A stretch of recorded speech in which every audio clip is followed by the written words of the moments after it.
hear it so often that in a moment, everything can change. And now that the holiday season is here again, with so many more people on the road, anxious to get to their destinations, sadly, those moments that change everything happen more often. This year, ahead of the festive season, our friends at Headway have once again come to remind us how precious every moment is and also to share some awe inspiring stories of surviving some of those life changing moments. Today, we meet Tshepo, who survived a life altering car accident and is today living with a TBI while striving to raise his sons with his wife. Okay, first, how would you like me to introduce you? What do you want people to know about Tshepo? Who are you? The Tshepo is a normal person, just like anybody would be watching this. So Tshepo is not anything bigger or somebody bigger. Tshepo is just a normal person who's in a situation that anybody else can be in. Headway is an organization with people who have had brain injuries, and you had a brain injury. Yes. What happened to you that led to the brain injury? Yeah, I was involved in a car accident, a terrible car accident, on the way to a funeral of my uncle, of an uncle, my mother's brother, in the Free State. From Joburg to Free State. Yeah. And what happened? What happened? Do you remember what happened in that led to the accident? Actually, no, I don't remember because of the condition that I'm in now. I don't remember. I just remember bits and pieces. And you try to pick up bits and pieces over a period of time, and in frustration you get very, very taken down. Yeah. It can actually affect you to a point where you get depressed. You were in an accident in 2009. Yes. All these many years later, living with your brain injury, how has that been? What has that experience been like? The experience has been mind-boggling. Much as this is about the brain being injured, it has been a very, very mind-boggling experience where you think about things that may or may not have happened, and you start thinking about things that are happening that are not happening as well. So to put it lightly, in America they call it tripping. What did say? No, tripping is the right word. Tripping is the right word because it is a trip. Yes, a mind. So you're tripping full time. Full time, but it's actually on and off. So you could be tripping from 9 to 9:30 in the morning. Then after breakfast or lunch, you back to what is actually regarded as normal, or what you regard as normal. In that you think about life as it happens. Dada Tshepo, you had a whole life before being in this accident. Yes.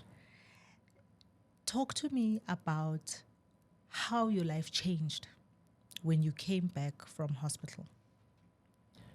Much as not a lot can be remembered or recalled, but it was a life like taking baby steps. So you take baby steps. Sometimes you actually fall. Sometimes you are able to hold yourself uptight and gain balance. And sometimes you just keep going backwards, or you think that you are running forward, but yet you're still at the same place. So for me, it was actually quite. I'm actually quite blessed to have had my family with me throughout this journey, because my family has been there since day one. Throughout my change of life, I have a very, very supportive wife, and she actually made sure that our sons are also on the straight and narrow, in that they stick to what they have to do at school. They become sportsmen as all other kids aspire, and actually they actually have a relatively normal child life. Because you have two sons. You have Yes, a I've wife got two and sons. two Yeah, sons. yeah, I've got two sons and wife. And they have grown up with you Yes. mostly with this Yes. injury.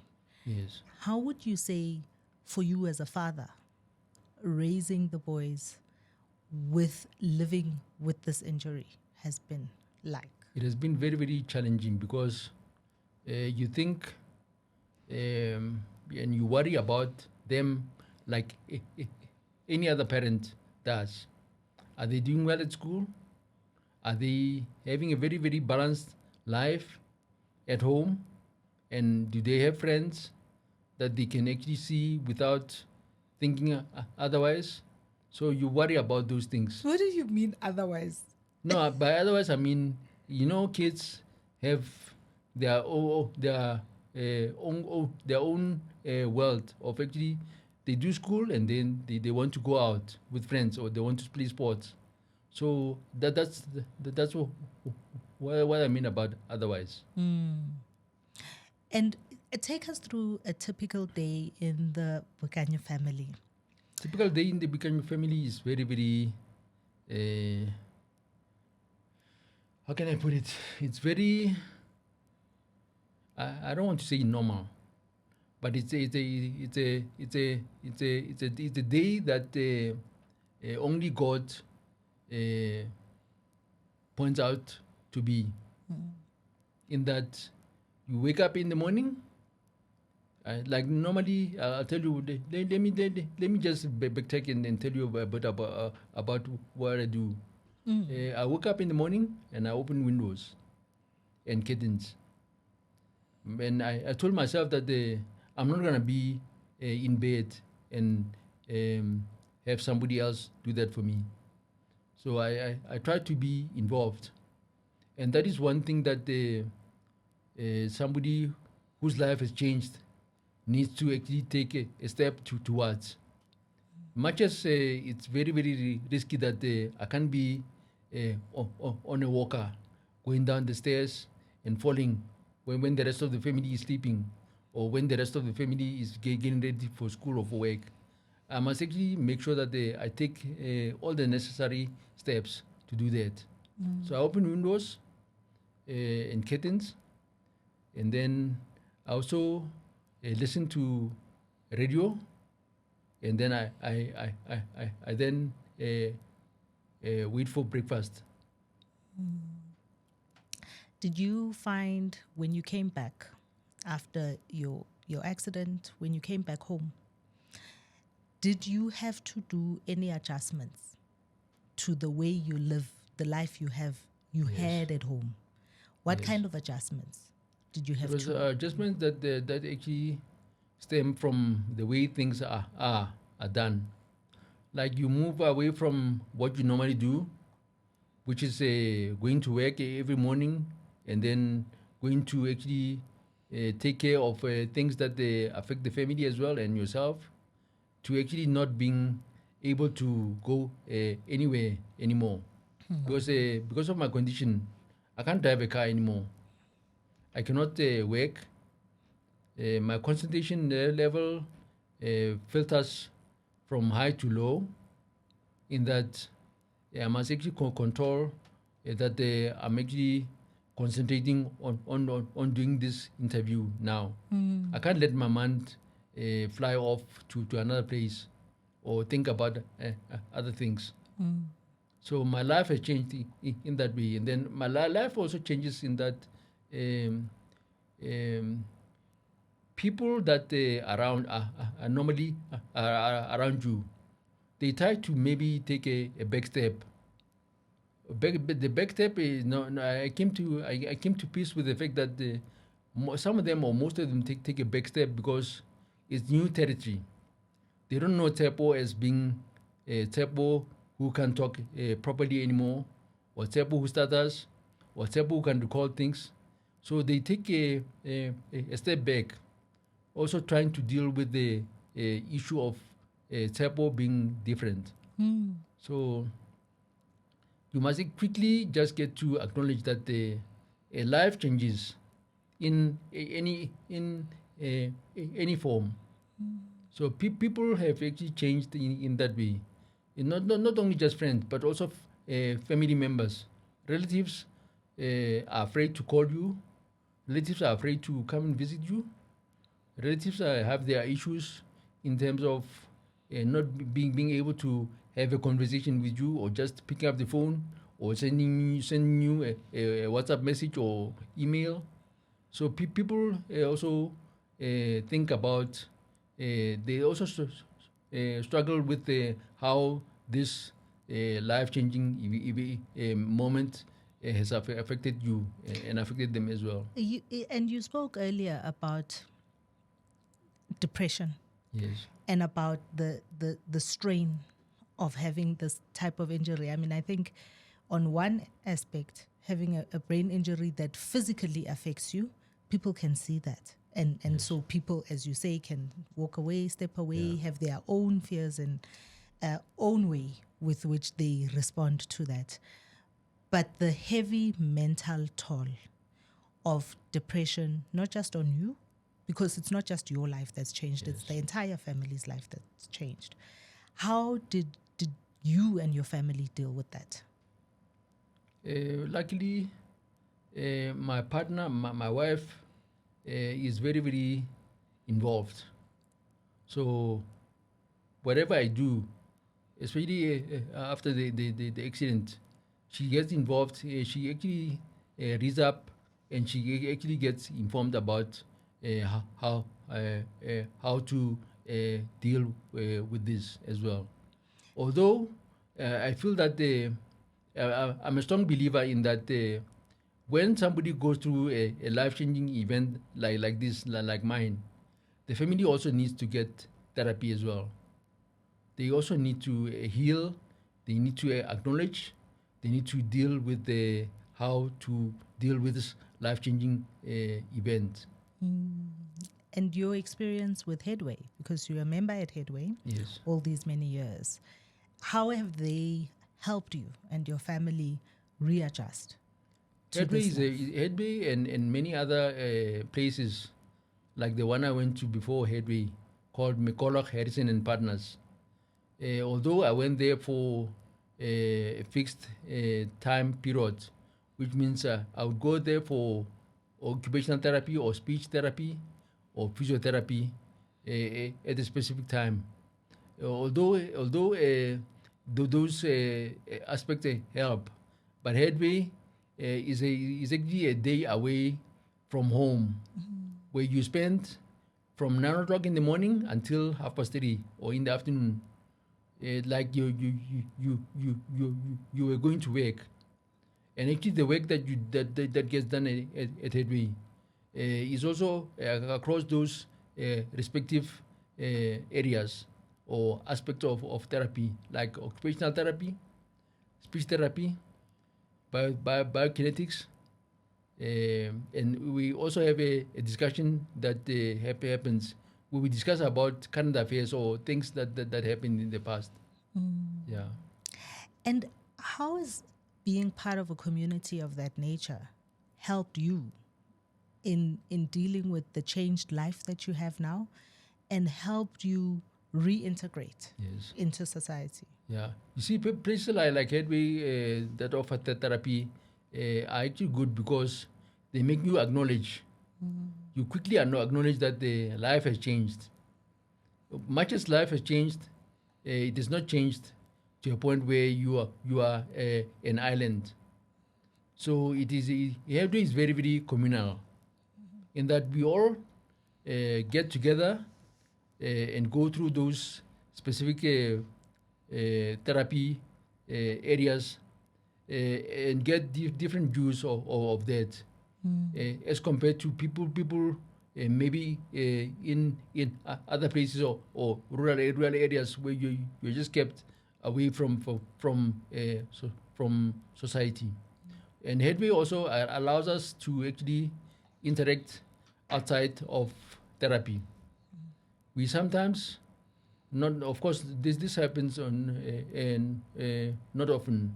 We can actually go out for tea, coffee, or breakfast, or we sometimes go. Yes, we sometimes have an outing to, for example, the zoo. A couple of years ago, we went to the zoo. It was a full day outing. So Headway does offer that external link to society that is normally not afforded people like ourselves. What do you know today that you didn't know before you had your brain injury that you wish more people could know without having to experience an accident and this life-changing event? That life continues. I've come to acknowledge that with all the ups and downs in life, it does continue. You must just take different steps, but and keep moving forward. Whereas previously, I think having grown up in a township where people who suffered with brain injury are actually outcasts. They're kept by the side. They say, "Ulweilwe," or he didn't do something right. Those things are actually far-fetched, and they're neither here nor there, and can't be proven. You know, you raise such an interesting thing because, I mean, I grew up in the township, and even today, I often talk about it with my friends to say, when we were growing up, you used to see how people were never looked after, never taken care of, people with disabilities, people, the way that they were treated, molocationing, is if you saw them, otherwise they were just a thing over there and nobody really said anything or did anything. So I'm wondering what you wish as a communities, especially in Black communities, we could do differently for people with injuries of the same nature as you. I think people in communities like where I come from, or normal other communities, I'm afraid to even say normal, because nothing is normal. It's changed the way you think normal is. Yeah. People must actually acknowledge, and then make efforts to actually get to know more about what's happening, what has changed the life of this person, rather than label it and say, "Ulweilwe," or he has no respect, or bamujisi, or some of those narratives. So in learning more, sorry to interrupt you. In learning more means you get to ask questions, and you get to acknowledge that this has happened. I may not be able to fully understand it, but this has happened, and this is how this person is dealing with it. This is what the doctors are saying, or this is what the medical staff are saying. And I think most of us can't imagine a life that's changed. We can never imagine ourselves losing a part of who we are. Yes. Do you think the way you appreciate life today is different from before you had your accident? In parts. What does that mean? Not completely. In part, because I get to appreciate that not everybody can have an 8 to 5 job or 8 to 5 day. Not everybody has the ability to just hop into a car, a vehicle or taxi, and just move from point A to point B. Even our public transport system in the country, or even in many places, is not aligned to help people who can't function anymore like they used to, like walking. A simple thing like walking. We take walking simply as something that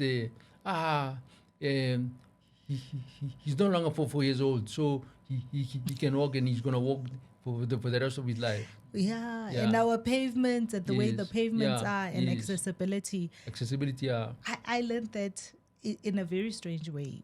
We had somebody come to our office, and I always thought our office was a friendly office. And when she said, I can't get, she couldn't get Yes. through the door Yes. because of her wheelchair Yeah. and how wide the door was. Yeah. And that blew my mind. Or not even just wide. Or how thin the door frames are as well. Or even just coming down here. I had to go down Because we've got steps. Yeah, you had to go down some stairs, and there's nowhere where I could hold A rail. with my hand the rail. I had to hold the wall. I had to be balanced by two people, Sure. and I think also it does affect you, especially when you're a bit heavy. Yeah, I'm a bit heavy. You're not a bit heavy, you're just a guy. You could be heavier, but you're not. Yeah. That's why I said heavy. I didn't say heavier. Heavier. So the more weight you have, you could be tall and and not fat, but just the Tall, way, like Jack and I. Yeah. You could Jack just and be- I couldn't. yeah, you could just be tall, or you could be a short person. Imagine if a short person had to go to down these stairs. It's an effort that needs to be factored into our the way buildings are designed in the country. The way transport is actually accessible. For example, right now, I can't just hop into a taxi True. or go onto the onto the train. I can't. Sure. Life changes. A big change. Yeah. And for your sons, growing up with first a father that they could play with and now a changed father when you came back with your injury, how do you think that has affected, because they're grown now, I mean, a 17-year-old and a 22-year-old big men. How do you think this change in their life has affected the kind of people that they are? It has definitely given them a different perspective of life. That life is not a very, very straight line. Sure. You can go through some hurdles, or you go through some hurdles, even though you may actually do well in school or do well as a sportsman, as a sportsman, sports person. You do go through some hurdles that you have to actually overcome or go through. So it is giving them a different perspective. For example, right now, when I talk with the family, with my sons, you can tell that their view of life has changed from my encounter to the accident. What is, if you could give a message to one person listening today from your life experience and all of the setbacks that you've had and overcoming them, what would that message be about how to encounter setbacks in life? Don't give up. Never let your guard down or give up and say, I can't do this anymore. Keep your head up and just keep marching forward, irrespective of whether others are marching faster than you or not. Just keep marching forward. And the destination may not be the same, but you must actually just keep moving. Oh yeah, what a wonderful message. What a wonderful message to share. Thank you for your time. You're most welcome. Thank you for sharing your Yes. your life Thank you. experience with us. And I hope that it changes, even if just one person's view of how to continue, how to keep Yes. moving forward. I hope it does. Thank you. Thank you. Thanks.